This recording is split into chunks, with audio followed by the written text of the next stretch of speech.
Yep. We're doing the Flash movie. The Flash movie.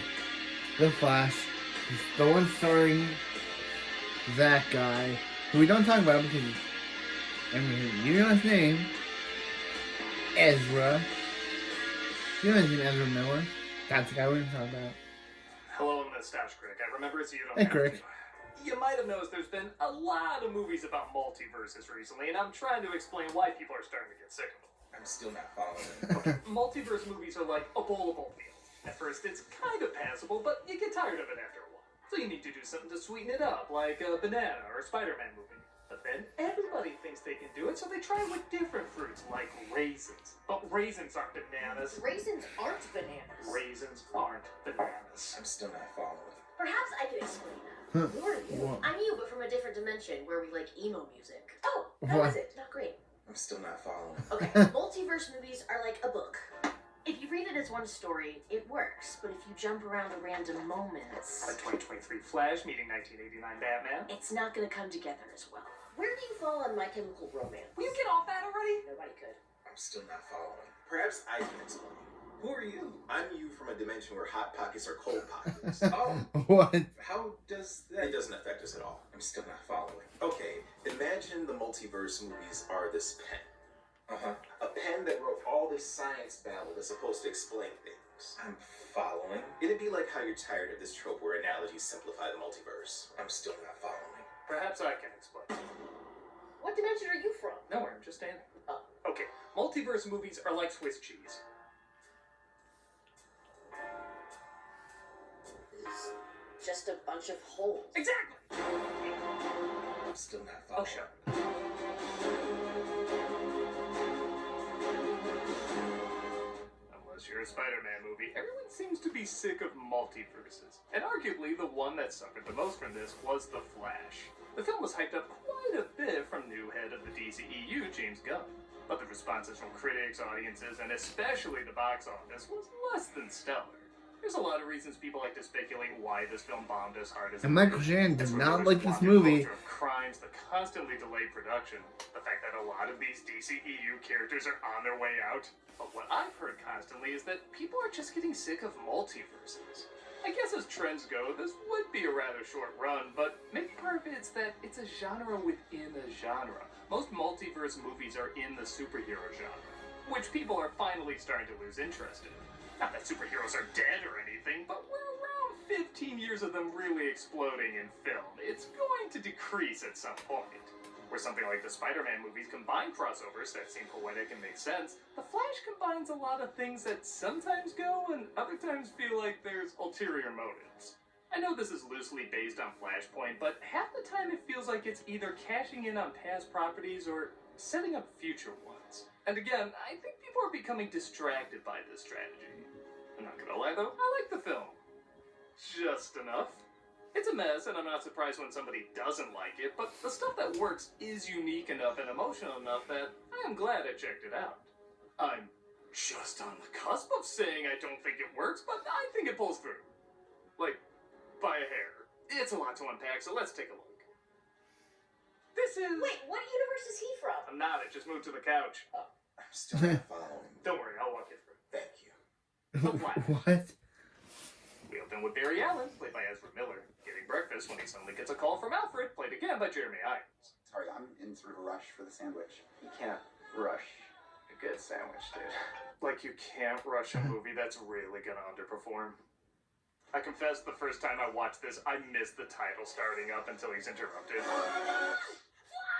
And admitted so did you, because nobody saw this movie twice. You actively eating that candy bar? I need you here now, Barry.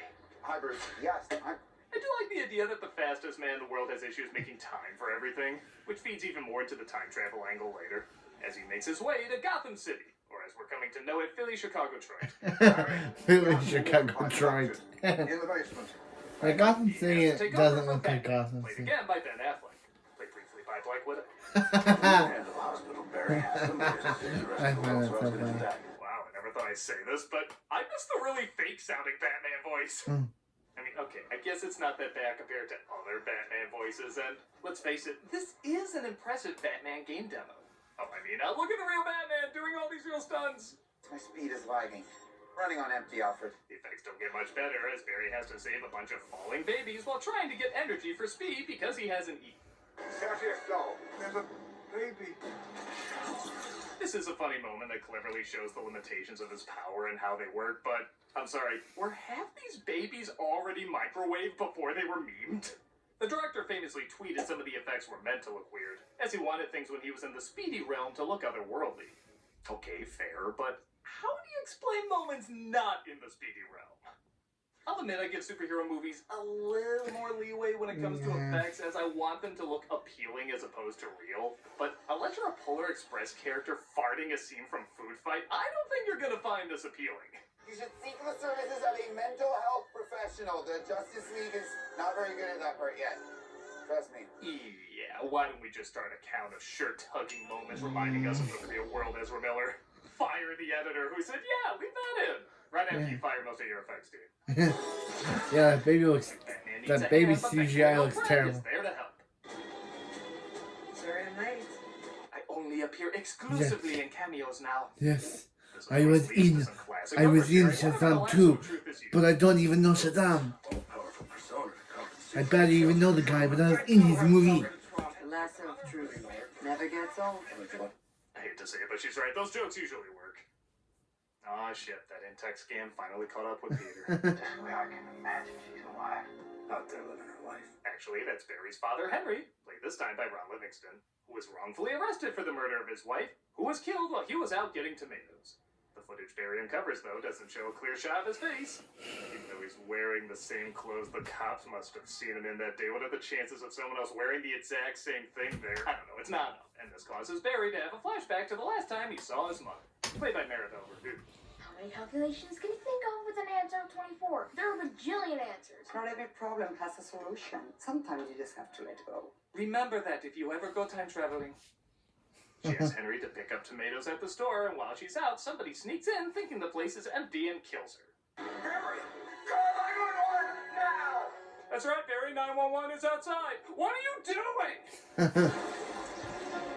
He runs so fast he enters the Snyderverse for a second. Because he can travel so fast, he can go through time. And okay, as much flack as this scene gets for its effects, this is one of the most creative time travel sequences I've ever seen. 9 out of 10 times, it's a bright portal that just takes you to that place in time, or the footage is rewound and fast forward. But we go into some Star Trek 4 territory here, where shit gets weird, distinct, yet does have a logic to it. This is an example of how the effects don't have to look real, they just have to look good. And the layout of this is so unique and so visually interesting, it's one of my favorite time-traveling sequences ever. Yeah, that's. Flash has never seen any movies he doesn't get. This is a bad idea. You step on the wrong blade of grass, you have no idea what the consequences to that could be. Do you know how many nipples I could be covered in? I could fix things. You could also destroy everything. DCEU joke or Ezra Miller joke? There's nothing broken with you that needs to be fixed. Definitely Ezra Miller joke. Sure, Seriously, though, Tug. Affleck still does a good job for the short time he's on screen. And unlike Wonder Woman or later Aquaman, it makes sense for him to be here as they do have a bit of a connection with their past, and he'll meet up with another version of him later. Theory does try to have something close to a personal life, though, as an old school friend appears to be an old school friend that appears. Yeah, she doesn't do much in this. This footage should have Yeah, finally Iris. supported that alibi. Yeah, Lives Iris for a doesn't. can of tomatoes. Sounds like half the Thanksgivings in America. I He gets the idea that didn't with even the do much in tomatoes the and his Snyder mother's Cut of wife, Justice we'll League. offset things too much, and she'd still be alive.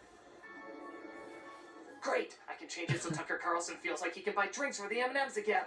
See you soon. He puts the tomatoes in the cart, but on his way back, Dickless Doomsday arrives and pushes him into a different point in time.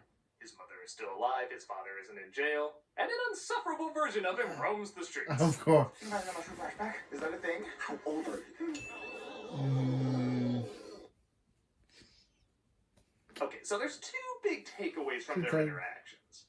One is, for all the issues with the effects, the two Barrys interacting are spectacular. Really think about the fact that all these scenes had to be shot twice, and both the acting and the effects never make you question it. It's not like there's only a few scenes where they're together either. There's a ton. And I almost never question the legitimacy of it. It really looks like they're interacting with each other. It's like if Multiplicity didn't have awkward effects they were trying to show off, but then a bad effect like Jar Jar was distractingly on screen. Bottom line, these moments deserve a lot of technical praise. The second thing to take away, though, young Barry's the worst. Mom! Broski. Powers? I get what he's they're like, doing. he's Like, like, if you see your younger self, you're gonna be more annoying than you remember. But young Barry is way too stupid and has a laugh like Mozart's snowballing Elmer Fudd.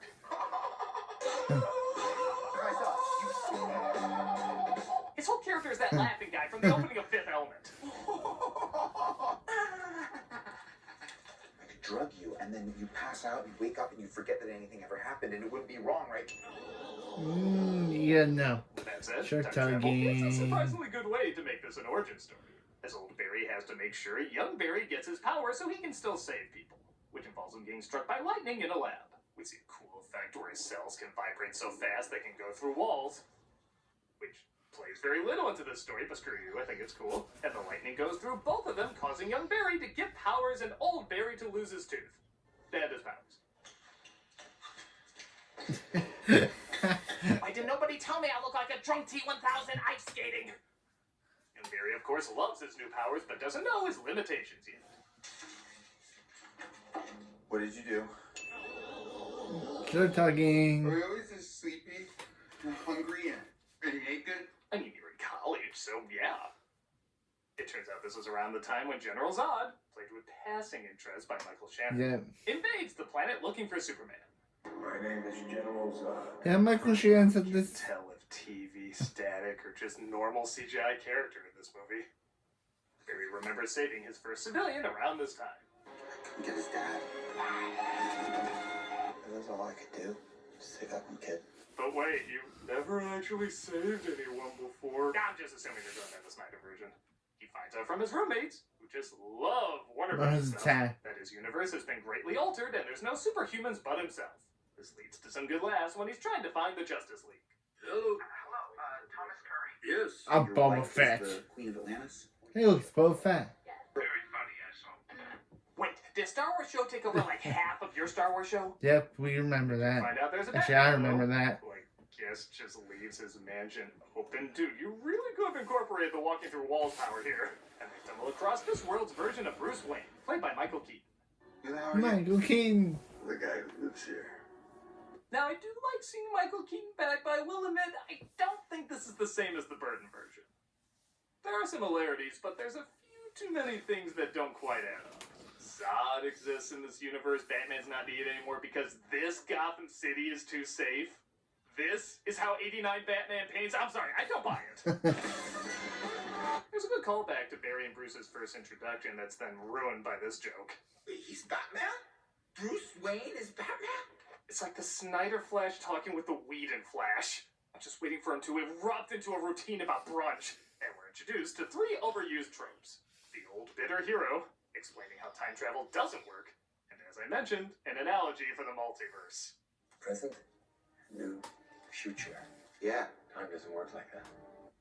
How do you know? You haven't done it! What did happen in between these 2 movies? The multiverse. Some strands run almost parallel. There will be inevitable intersections. I actually do like him using the spaghetti to explain the multiverse, and I especially like the tomatoes is what screws everything up. But it is. It's a hot mess. Not sure if that was intentional or not. But of course Bruce doesn't want to help because that's just how these bitter old hero stories have to go now. Will you help us? Guys, Let me know when you need Birdman, though. That might still have some Oscar bait on it.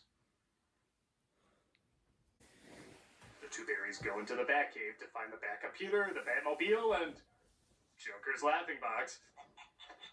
Wow, neat, I don't care. And old Barry tells young Barry he should appreciate what he has after comparing him to his mother. Sorry, Mom. Shut up. You have no idea how lucky you are. You take everything for granted. You don't even appreciate.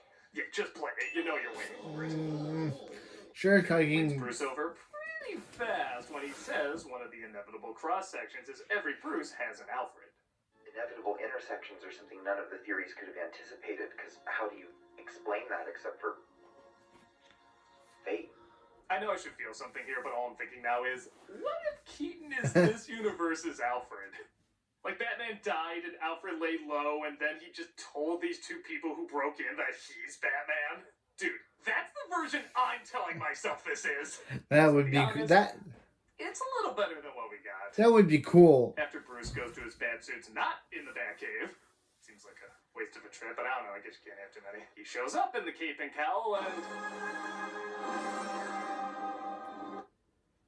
it looks weird.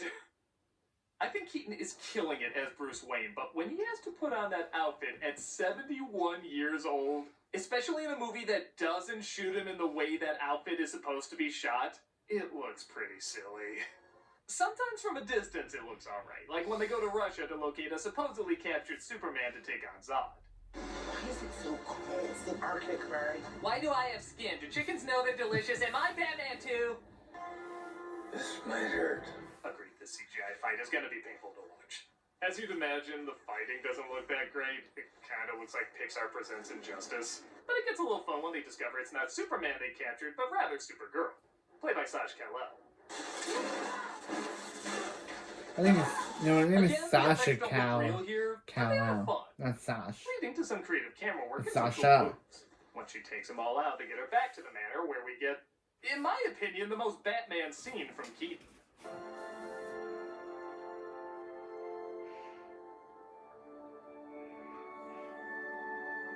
Didn't that just feel like Batman for a second? He doesn't even have the mask on, but something about the way he looked at himself, like he didn't miss this, but he also kind of did at the same time. It's a brief moment, but it really worked.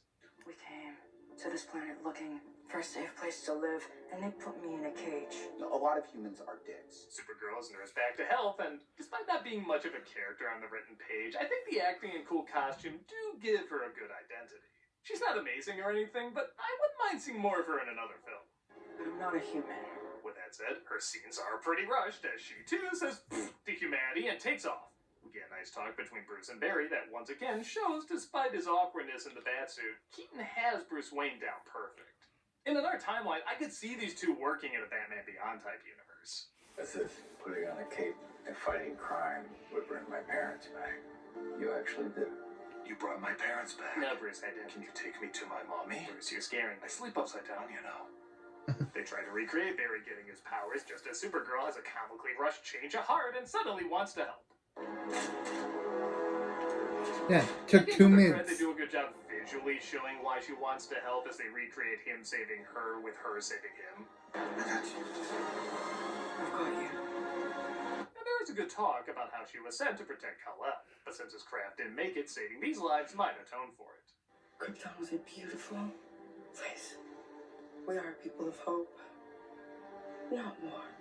We're also people of better green screen keying, but these effects are par the course by now. They, of course, ask Bruce if he's interested in joining as well. You in? You want to get nuts? I retract my statement. The world's not worth that forced callback. Young Barry alters the Batsuit to look like a Flash suit, which is pretty funny. They make their way to the desert to take on Zod, and, you know, screw it. I think this fight's pretty fun. The Batwing can do some cool tricks. Having 2 Flashes run around looks pretty awesome. And what's this? A super person saving people? Well, this certainly isn't the Man of Steel universe. True, a lot of it looks like the climax to Sonic 2, but I didn't care that looked like a cartoon because it was colorful and creative, and I think the same rules apply here. Also, it does a great impression of current Warner Brothers. Come on, Barbie. Let's go party? When Supergirl discovers it's her blood Zod needs to whatever dumb plot Man of Steel had again, she tries to take him out, discovering Kal-El was killed by Zod. Stop wily coyoteing me. Yeah, I didn't want to be in this film. Supergirl gets killed, as does Batman. Not that you could tell from Barry's underreaction. No! What the hell was that? That's not watching a friend die. That's answering across the street. Hey, Barry, you want a taco from this food truck? No! Got it. It's a no. Young Barry says, wait a minute, I got all the time I want. I got a time machine, and decides to turn time back to do it again. No matter what, though, there's no timeline where this film's a success. I mean, they saved the day. We can't bring you back, can we? You already did. tell your obnoxious other you were right about me. Young Barry keeps trying to go back to fix things, but no matter what, the world is doomed to fail. We even discover the creature that pushed Barry out of the time loop was young Barry spending years trying to fix the past. I could have almost figured out. How long have you been doing this? Time is inconsequential. So on the one hand, I like Barry as ultimately the villain, as I feel like we've been learning to both love and hate him over these movies, so it does feel appropriate. I also like it cuts to the little boy and father from before, as if to indicate by trying to change the past where at least one of them lives, now they both die. But it is odd watching this world and characters you've gotten to know just crumble or straight up disappear. You could argue that emphasizes the lesson more, and yeah, sure, fair enough. Except later they show that going back in time does fix some things, so it's all over the map. But heck with that, it's time to go into the cameo-verse. Cameo-verse. As Barry's actions are destroying other dimensions. Some of these cameos, I'm sad to say, are ruined by the bad effects. Christopher Reeve and Helen Slater look like those sculptures. No, we'll never. But that's not enough to ruin this goddamn cameo. Nicolas Cage, As we all Superman. know, is an always functioning special effect. Even when he's malfunctioning. We love you, Nicolas Cage. Just remember that. We love The you. original bomb you were in, you son of a bitch. Wait, there's a spider in this multiverse. Does that simply mean it makes it good? As you put together, Barry finally decides to go back and remove the tomatoes, meaning his mother will once again be murdered. No, I'm just a random lady in a store. Do you want to hack? Sure. Oh. This is an emotional scene. And I'll just say it, this is the scene that saved the movie for me. Miller's acting, the dialogue, and even lack of dialogue make this a really powerful scene. Sometimes it's a bit on the nose, but the acting from these two feels so genuine and loving. Even though in the scene they care about each other in different ways they're not even fully aware of yet. Your mom must be grateful you came to visit her. She's very lucky to have you. I especially love when he uses his speed to put the tomatoes back, but then he takes the time to embrace a literal frozen moment in time. I loved you first. When I got to this point, I finally said, okay, I'm recommending this, because this is a moment people really shouldn't miss. When he goes back, everything looks exactly how it was, and Barry learns his lesson. He can't change the past. Except he totally did. Yeah, now the father looks up when he gets the tomatoes, so it's good that he did all this? I don't know. Well, at least we'll find out in the sequel who the killer is. Some things we just need to let go. Hey, remember why Superman works alone? Bruce. George Clooney is back. Batman? What's wrong with you? I was in this, so it counts. I was in this, so it counts. I'd totally be on board if he fought him next. Like I said, I'm not shocked when somebody doesn't like this film. It is, how Keaton put it, It's a hot mess. but for the creative moments, the heartfelt moments, the few comedic moments, the many well-acted moments, and the moments when the effects are legitimately good or visually dazzling, I do enjoy it. I can understand when somebody says the bad moments take them out of it and they can't have a good time. I think some of that is going to depend on how much leeway you give a superhero movie, which does vary from person to person. I don't know a lot about The Flash, but I do know there was a lot of cool stuff in this movie, even if a lot of it has gotten to way too late. I can't say it works great, but for me, it works just well enough. Plus, I don't know, there's just something that feels less special when you know there's a ton of different versions of the character. I'm a nostalgia critic, I remember. Oh. Did you hear something? No. Well, That was. I'm still not following. Go on, Malcolm. He couldn't even run. poor fly.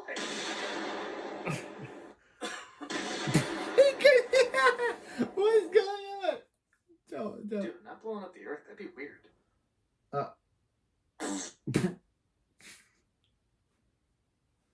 Broski? No, broski.